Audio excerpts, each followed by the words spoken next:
Magandang araw mga kaibigan. Bigyan natin ng reaction, opinion itong article published sa politico.com. Tungkol ito sa senaryo, posibilidad, baka mag-resign daw si VP Sara. So title, Resign or Face Trial. Tito Soto weighs option in Sara Duterte's impeachment. Senate President Tito Soto outlined possible scenarios for the Senate impeachment court if Vice President Sara Duterte resigns before a verdict is reached in her impeachment trial. In an interview over DWIZ Saturday, Soto said legal opinions are divided on whether the proceedings should continue if the respondent steps down from office. He noted that one prevailing view is that the trial would effectively end upon resignation, as there would be no longer be an impeachable official to try. Dalawang view ang nabasa ko sa ganyan eh. Mayroong nagsasabi at ito yung mas maraming naniniwala, nag-resign eh, sinong i-impeach mo? Kung nag-resign yung opisyal, wala ka nang impeach. Sabi niya. Another perspective he added is that the trial may still proceed to determine whether the official should face the separate penalty of perpetual disqualification from holding office. Mayroon namang nagsasabi na dapat daw ituloy para malaman, etc., etc. Pero mas mabigat yung isang view sa tingin ko. Soto said, if Duterte resigns before any ruling is made, she would not be barred from seeking higher office, including the presidency. Siyempre, dahil una, hindi siya na-impeach. Pangalawa, walang desisyon ng perpetual disqualification. Di kasama sa ano yun, ma-impeach ka, separate penalty yung perpetual disqualification. So, may nabasa akong post na sino bang nagsabi doon? I think si Congressman Joel Chua, but I am not sure. Basta isang kongresista na walang ligtas sa pananagutan si VP Sara. Kahit mag-resign siya, magkakaroon pa rin siya ng perpetual disqualification from office. Yun ang sinasabi ng isang kongresista. I am not sure si Chua ba o hindi. Sabi ko, bakit mo i-disqualify na hindi man siya na-impeach? Nag-resign man siya. Kaya malabo. May mga tao talaga na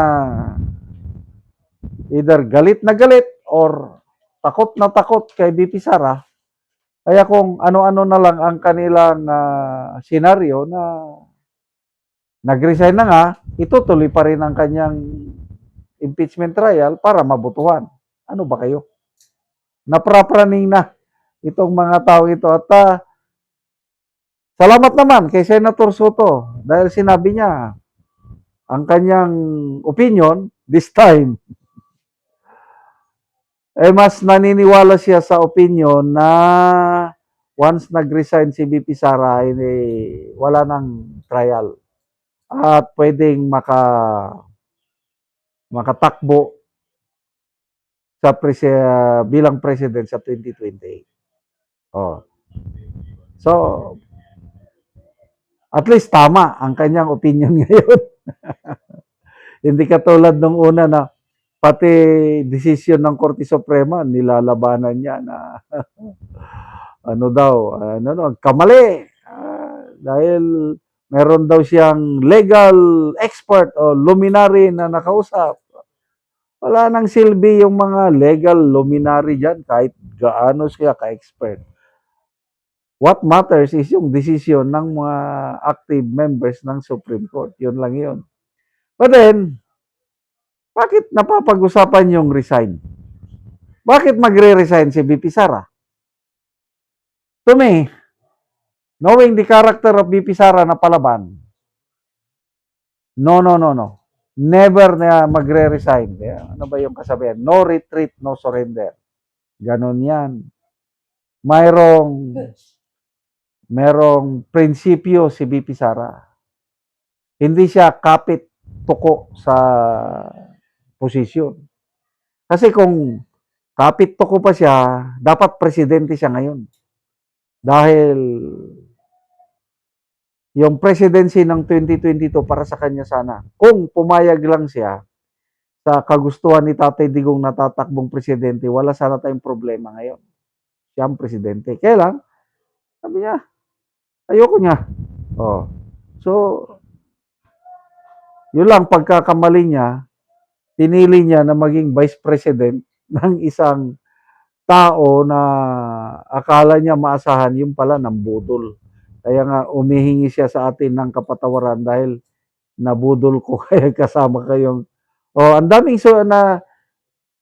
daming naninisi kay BP Sara bakit niya inendorso si PBBM noon. But anyway, tapos na ang yan. Never na magre-resign si BP Sara. Lalaban niya hanggang sa katapusan. At kung makonvict man siya, mag-i-endorse siya. At sabi nga ni BP Sara, do you think tatalunin nyo yung i-endorse ko? Mag-isip kayo. Kahit sinong i-endorse ni BP Sara, kaming mga DDS, handa kaming sumuporta kay BP Sara na convict siya sa impeachment, natanggal, disqualified. Ang dami niyang pwedeng i-endorse. Baste, Marcoleta, name it, ang dami niyang pwedeng endorse. At mananalo pa rin. But to me, never yan na magre-resign. Kasi panalo na siya sa Senado. She has the numbers. Bakit siya mag-resign? Salamat mga kaibigan sa inyong pagsubaybay sa channel nito. Nakakatulong kayo ng malaki sa tribong talandig ng Bukidnon dahil ang sweldo natin sa channel nito is pantulong po sa tribo. Namimigay tayo ng libreng yero at pako para makapagpatayo sila ng mas maayos na tirahan. Panoorin nyo ang video na ito. Na anak ko sa balay sa natabangan na mo og yero. So mo na ni ang itsura sa iyang atop, mo na ni ang kadako sa buslot og mo na sad ni ang kagkaluag. O makita gyud nato nga karaan na gyud kaayo og ulanan na gyud og muulan. Tungod sa kadugayon na sa iyang atop, ingani na gyud ang itsura. Og mo na ni ang yero nga among ginahatag nga ilang ipuli karon sa ilang atop nga nabuslot na.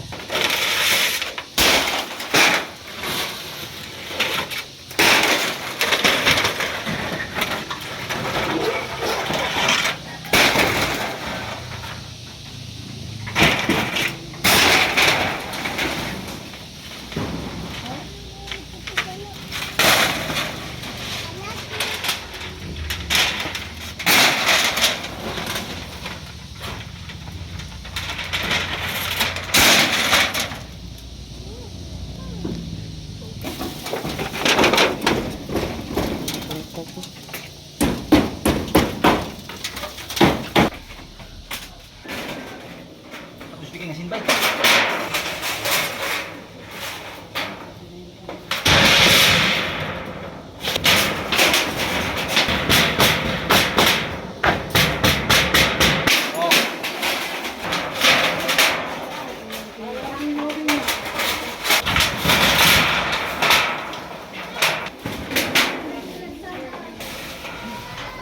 O karon na atupan na gid tong balay ni ate nga kuan na buslot na kaayo. Kita gid nato nga napulihan na tong mga buslot. Salamat sa Ginoo kay ang akong napulo na ka tuig nga sin nga mga buslot na karon. Nagpasalamat ko kay naayuhan na gyud na hinabangan ko. Salamat kaayo sa naghinabang sad ug sa tanan nga nagkuan ani nga nagdala sa kuan sin. Salamat kaayo sa tanan Salamat kayo. nga kuan ka kuan pa nga ni nga kuan nga ang tanan nga kan matabangan sa aning hinabang. Salamat kayo. Salamat.